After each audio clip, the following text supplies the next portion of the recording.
Welcome to another episode of Junior Achievement of South Florida's Recipe for Success.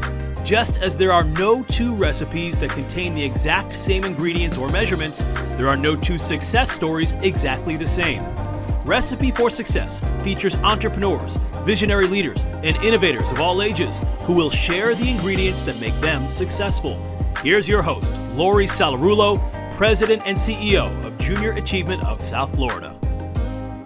Good day and welcome to Junior Achievement of South Florida's Recipe for Success. I'd like to welcome our sweetest guest yet, Jarett Levan. Jarett is the president of BBX Capital Corporation, and he has served on its board of directors and that of its former bank subsidiary, BankAtlantic, since 1999.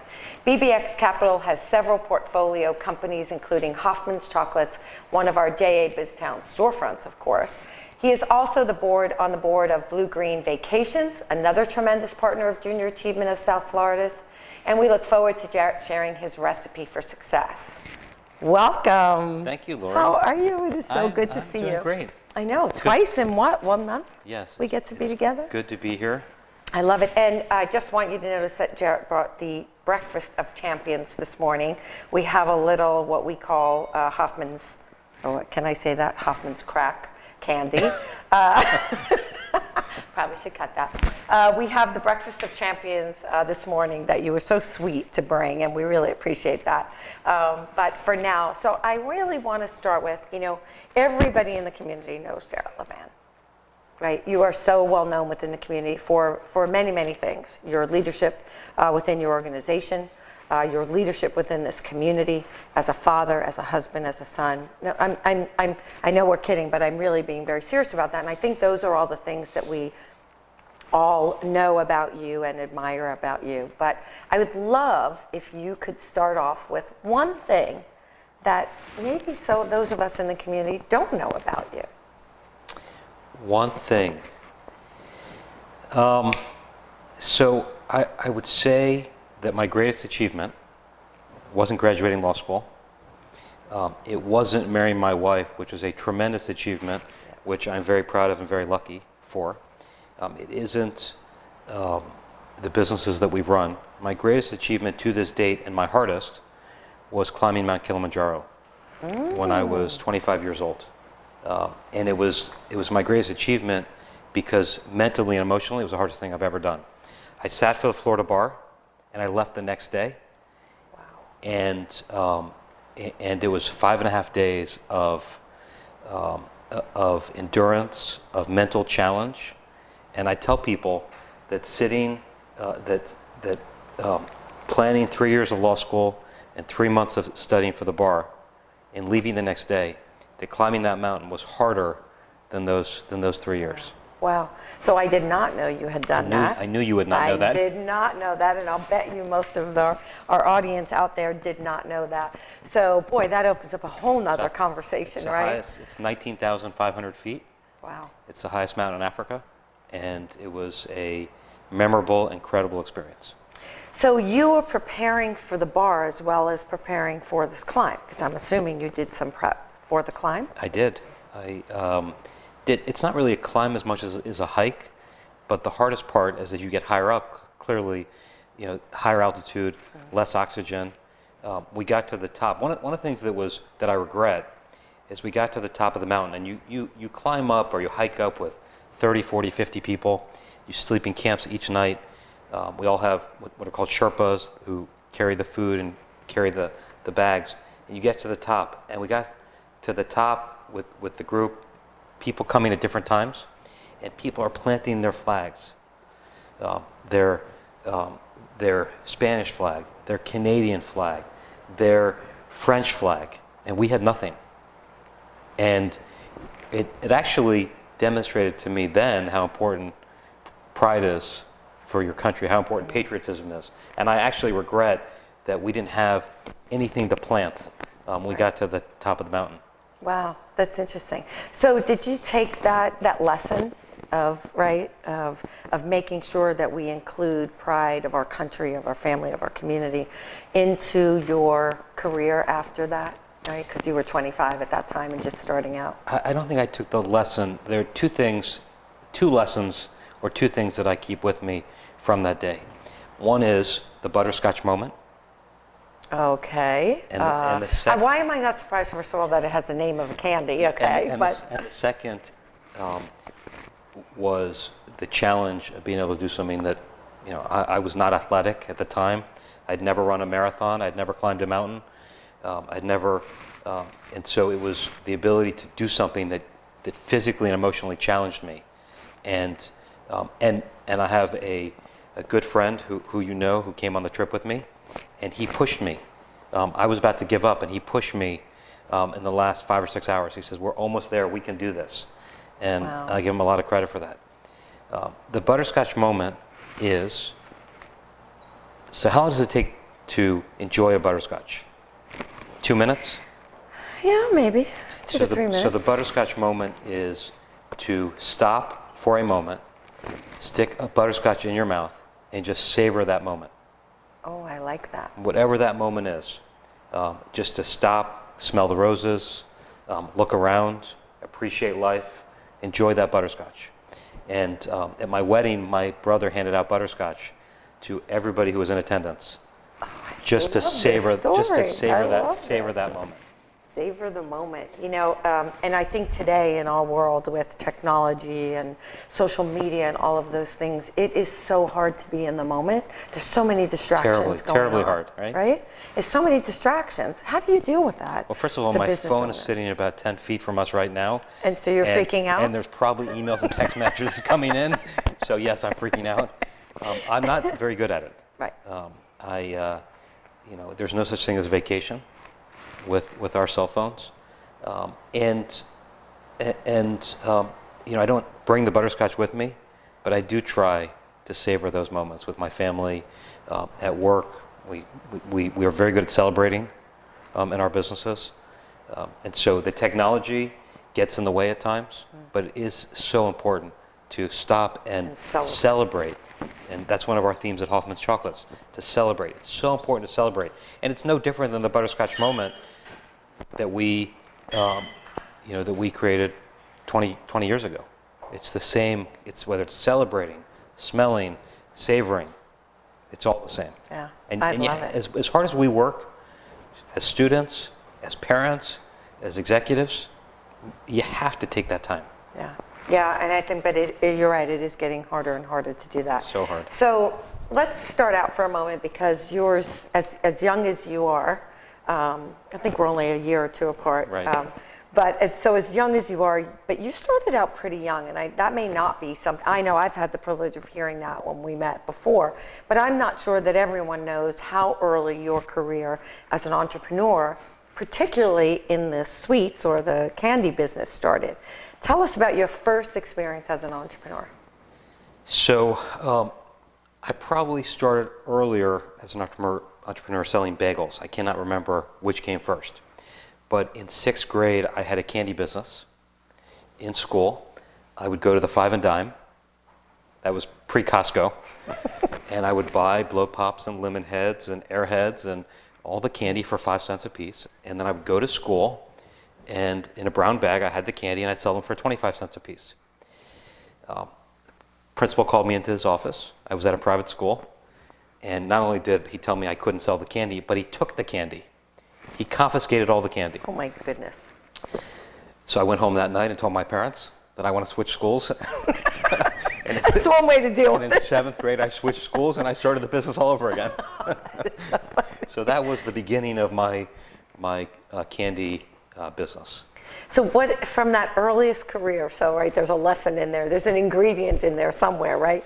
It sounds to me a little bit like determination was involved there, right? You were determined that you were going to have your candy business, even if it meant switching schools. So there's a great quote, which I'm not going to be able to recite, by Calvin Coolidge, called Persistence, which my father gave me, gave to each of us growing up, that I have the same quote that he gave me as a child sitting in my office on Las Olas. And it basically says that nothing can take the place of persistence. Brains cannot, creativity cannot, good looks cannot. Persistence is omnipotent. Yeah, I happen to agree with you, Dad. I know you do, which is why I'm sitting here today. I've been called relentless at times, maybe not persistent, but relentless, because when we're passionate about something, right, we know that that's what we have to make it happen. And so let's talk a little bit about passion, right, and being relentless or persistent. Is that something you developed? Is it something early on, like from this first experience, that you knew that your passion was going to be somehow in the candy business? Was it that strong, or was it just something that came along as you went? So I've always been very creative. I have a good balance of right brain and left brain. And so I'm passionate about creativity, new ideas. Some people call it the shiny penny. And growing up, my parents were involved in the arts as art supporters. We always had people at our house discussing the arts. We always had opening parties at our house growing up, and that's where I probably got my passion for supporting the arts. And so that was probably instilled in me at an early age, whether it was the arts, creativity, volunteerism, servant leadership, helping others. But the thing about the candy business, which is one of our businesses at BBX Capital, is it's a growing industry. It's a $34 billion industry that's growing. So there's room for a lot of players. But it's fun. It's creative. Fun. And it's delicious. Well, it's delicious. It's delicious. We have great products at Hoffman's, but we're creating new products every day. One of our other brands, It's Sugar, which has stores across the U.S., it's a collection of creative ideas. Right. Whether they're our ideas or the candy manufacturer's ideas, it's a collection of ideas, which, it makes every day unique. It makes every day fun. You start fresh every day thinking about, what can we create today? What can we bring to our customers today? And we have staples. I mean, our pretzels at Hoffman's is our #1 selling product. Has been for probably 40 years. But we're creating every day new products, new ideas, new recipes. I always, people sometimes describe me as someone who is not status quo. It sounds like that might be something that you can relate to. But it sounds like that's an ingredient, right? That's been something that you've applied to everything you've done, right? Bringing that freshness, that new idea. Is that, would you say that's one of your ingredients to the success of these types of amazing companies? First of all, you have to innovate. You have to innovate in any business. And anybody that thinks that their business doesn't require innovation is wrong. And in 5 years, they will be gone. And we're in the Huizenga kitchen. Mm-hmm. And Wayne Huizenga knew, before the world knew, that Blockbuster was in trouble, or that it had reached its peak. And there's a great Harvard Business Review article and case on Blockbuster Netflix. And I would say that Wayne was an innovator and a visionary, because he sold the business at the right time, and the people behind him that he sold it to didn't evolve, didn't innovate. Right. And I believe in a business, whether it's the timeshare business which we're in, the candy business which we're in, the real estate business which we're in, when we were in the banking business, you have to innovate. It's a requirement. Yeah, I love that. It's interesting because when you look at Blockbuster and Netflix, right? Netflix was able to turn their company into something different, right? Didn't they start out in the same way with the videos, mailing you the videos, and now they're producing shows, right? So they did innovate. They did. Compared to one who didn't. Yes, they did. And the executives of Blockbuster said, and this is after Wayne sold the company, the executives of Blockbuster said, who wants to get a red envelope in the mail? Right. Our customers want to come, get off their couch and come to our store and shuffle through the new releases to look for a movie. And Netflix says, no, they don't want to do that. And they basically put Blockbuster out of business. Yeah. And in our businesses, we can't let that happen. And so we're constantly looking around the corner. We're constantly thinking about what's coming next, and we're innovating. Again, whether it's product or strategy or concept or real estate, it is a key ingredient for our success. Yeah. Oh, so speaking of innovation, we have a lot of creations here on the table that I want to point out. Of course, Jared's going to leave all of them, and I'm going to hide them under my desk, and we're going to eat them little by little. But we are going to have some of that open candy after. But so new product lines, and you talked about that. Are you the idea man, or have you surrounded yourself with people who bring those ideas to the table? Or how do you incorporate other people into what you're doing? So I am an idea man. I'm not the only one. We have a lot of people in our organizations that come up with new ideas. And obviously, we can't execute every new idea. And there's one of our executives that keeps a box under her desk of all of my ideas, and she leaves them there. Hopefully, once in a while, she goes through them. But we love brainstorming, we love innovation, we love R&D, and it's not just coming from me. It's coming from lots of people around our companies. Yeah, I love that. But you are, as you talked about, that shiny penny, or that person, right, who's always looking at the next thing, right, and creating, those new ideas and so forth. I know for me, it's sometimes, if I had all of me around me, it would be really scary, right? So how do you balance, right, who you are and your strengths with the things that you're not? How do you bring that to the table? So I surround myself with people that can tell me no, and they do tell me no. It's not a good idea. We don't have the time for that. It costs too much money. Customers won't want it. No. We're not doing that. So they have to be authentic. They have to be able to trust you enough to say, absolutely, that's a terrible idea. By the way, they tell me that too sometimes. Good. So sounds like we have the same recipe for success. I think we are pretty similar. Yes, I think that's why I absolutely adore you and your family. And so one of your new ideas, I want to talk about something innovative that you're doing. You've mentioned it to me a couple of times in the past. This amazingly large and innovative new model, right, for candy stores. So this is way more than a store. Tell us a little bit about that project. So It's Sugar has 100 locations across the U.S. Our typical store is 2,000 to 3,000 square feet. We have a couple that are 4,000 to 5,000. We opened a 6,000 square foot store on the Las Vegas Strip back in May.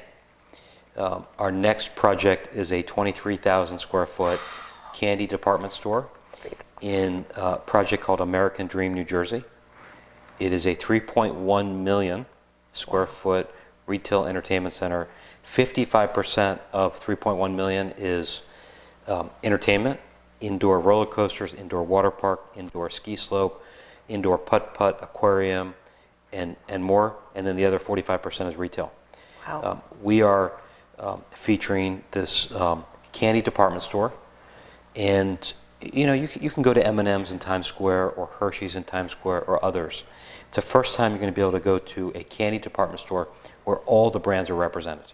It's going to be definitely game-changing for our company. As the department store is going away, we're bringing back a candy department store. An old concept, but with a twist. With a twist. Right?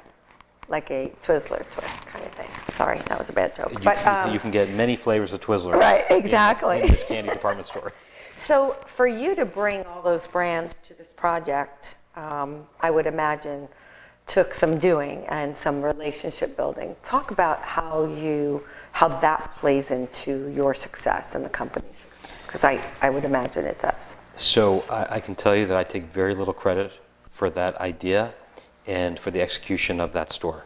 The CEO and founder of It's Sugar is a 25-year veteran in the candy industry. He is a member of the Candy Hall of Fame. Wow, it's Candy Hall of Fame? Yes. His name is this something you aspire to? No, I think, well, I'm in the Junior Achievement Hall of Fame. I know. Well, so I feel doesn't like, get any better than that, right? One Hall of Fame is sufficient.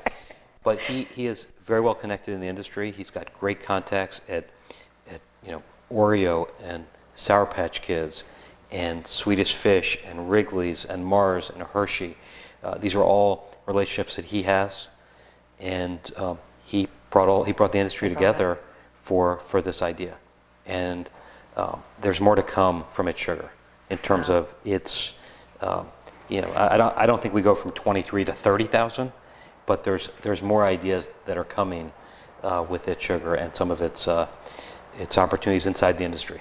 Wow, it's exciting. You're changing the industry for sure. We are changing. Not just It's Sugar. So the developer of this mall is changing the concept of mall. Right. And in fact, they are bringing American Dream Miami. I was going to ask you if they were going to do it anywhere else. It's a 6 million square foot Wow.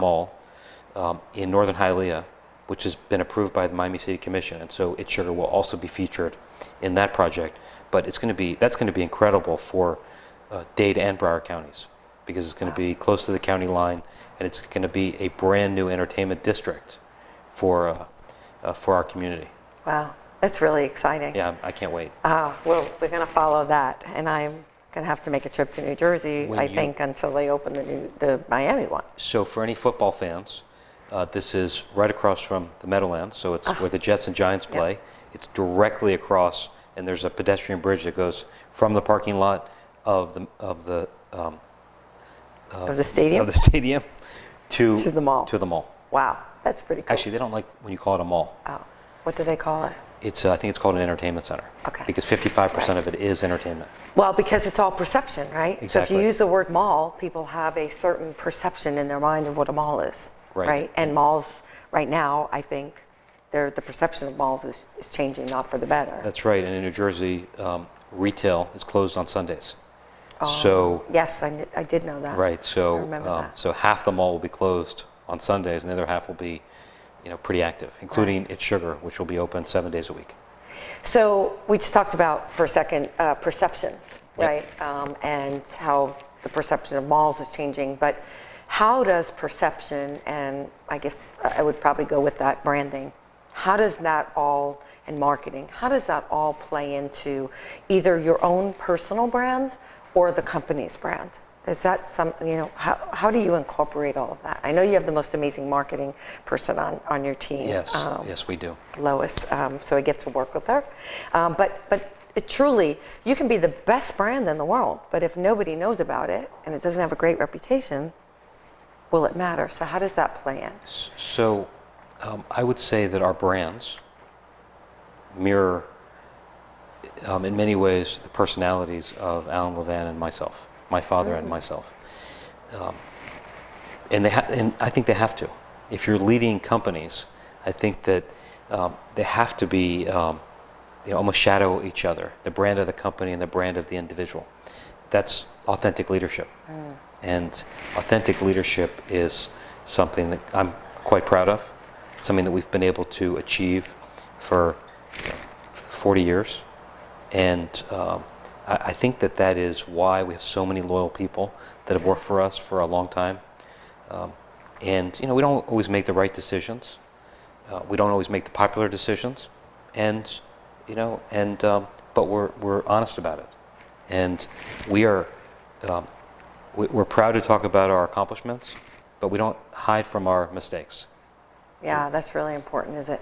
That's part of authentic leadership, is being able to say ourselves, not just our team telling us, oh yeah, that wasn't one of my best ideas, I right? screwed up. Exactly. That was my decision, I screwed up. Exactly. You mentioned loyalty, and to me that brings up something that I think executives sometimes can struggle with the most, which is how do you define and build a culture of loyalty and trust? And so tell me a little bit about how you did that, because you have people who have been with you and your dad a long, long time. So first of all, culture is not a word on a piece of paper. You cannot write, our culture is, and define it. Culture is organic. And it starts at the top and it starts at the bottom, and it meets in the middle. Oh, I like that. Like an Oreo. Yeah. With the cream in the middle. Yes. I think a big part of it is authenticity, as we talked about. And I think a lot of it is the commitment to the community. It's not just about making money. It's not just about winning awards. Obviously, we're a public company, so we do have to answer to our shareholders. But we've always been committed to the community.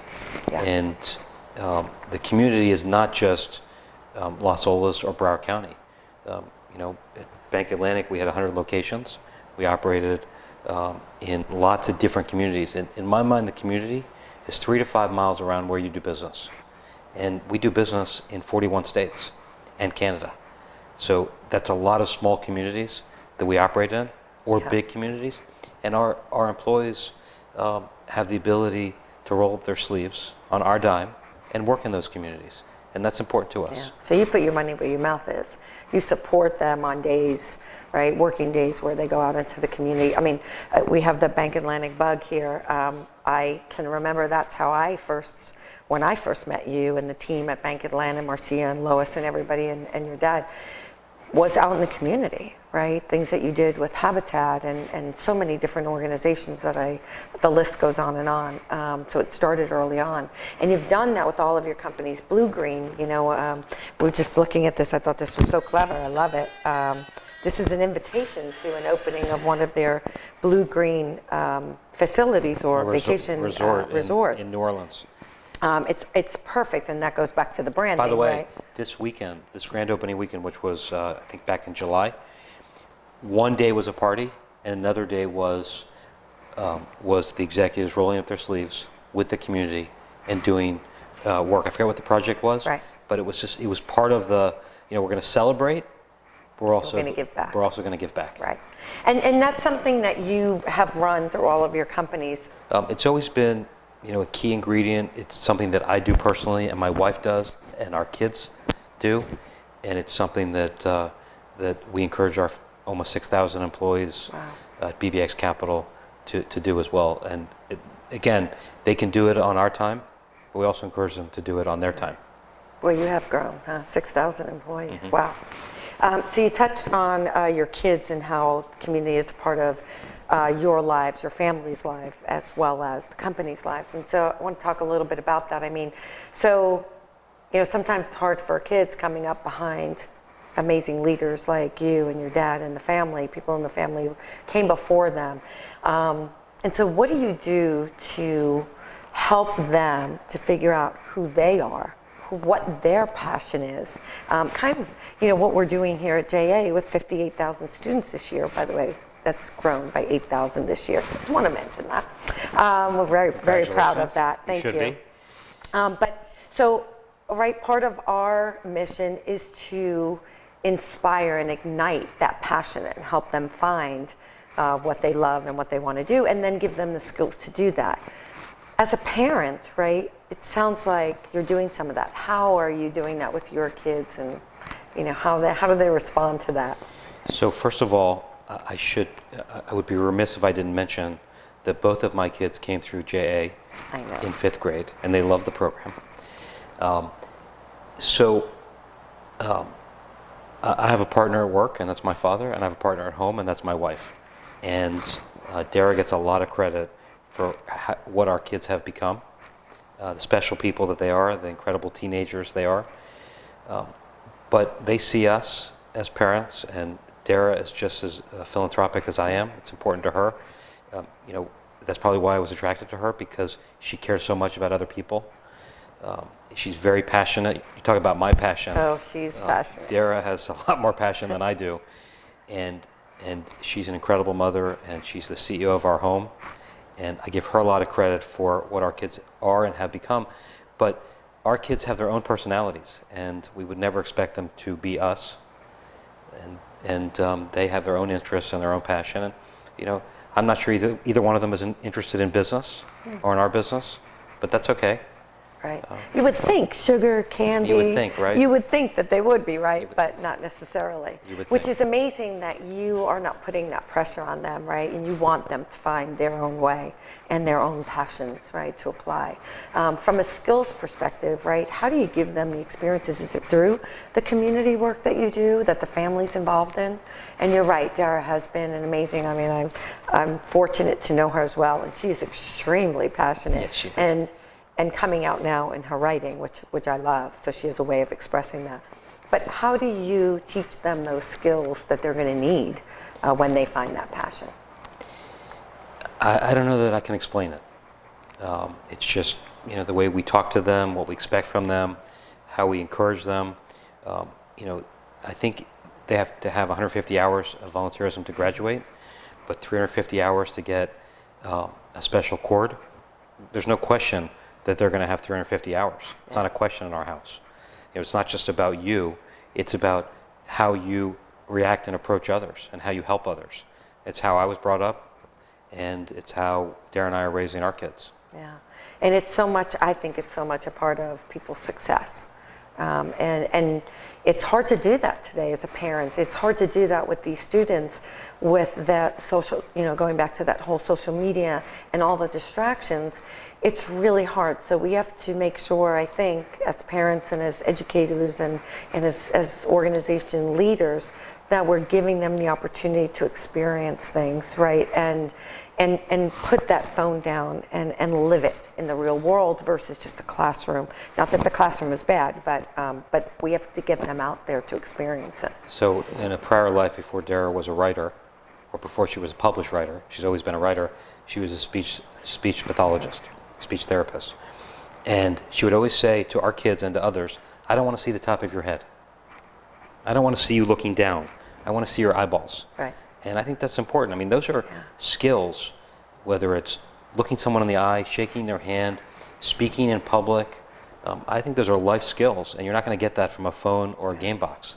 Yeah, and I think hopefully they're not becoming lost skills. We're fighting hard to keep them front and center, and that's so much of what we do. You had the chance to meet with some of our entrepreneurship students starting companies. Really exciting, by the way. We are working on one of those companies actually going into a real company. JA would be a managing partner with the team that came up with the idea. So I'll share more with you about that. Can I invest in that company? Absolutely. Good, I'd like to. Absolutely. I actually have two other people who want to invest in it as well. And a big corporation who said, if you take this company forward, we will put that product in every single one of our hotels and restaurants around the nation. Well, we have hotels and restaurants. I know you do. So I'm just throwing that out there. See how much I trust you? I don't even know the idea, and I want to invest in it. You know what? I so appreciate and I'm so grateful for that trust that you do have in me, because you have been a great supporter personally and here at JA. There is not enough time to talk about all the things I want to talk with you about. Are we out of time already? We are about out of time. Wait, amazing recipe. Speaking of time. This here says open till midnight. Well, we are, but I'm not sure they would listen much longer.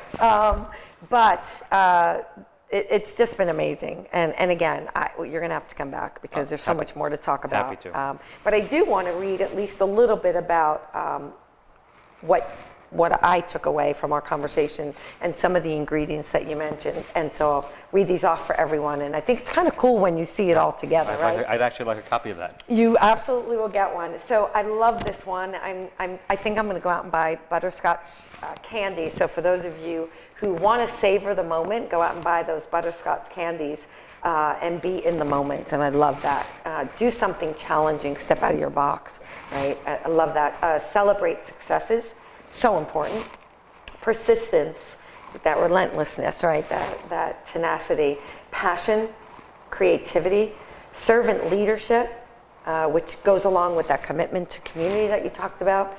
Innovation, surrounding yourself, I love this, with people who say no, and not being afraid to do that. Authentic leadership, and then how your personal brand, right? And you bring that to the company brand. Obviously. What about commitment to community? I kind of put that in with servant leadership. I don't want to forget commitment to community, yes. There is no doubt that this is a recipe for success. You have proven it over and over and over. And so congratulations, my friend. Thank you. Thank you for all that you do, not only for the company, for your employees, for this community. It has truly been a pleasure to have you here today. And you are cooking up some good stuff, baby. Are we going to toast? Oh, we're going to toast. We're going to have a special toast with some pretzels. Here is to you, the success of American Dream, the successes that you have had, to family, to friends, and to you and I, and I'm so glad we met. And here's to you and your success and the continued success of Junior Achievement, and to all the 58,000 students that you serve every year. Thank you. And don't forget to join us on our next episode. Take care, everyone. Ah.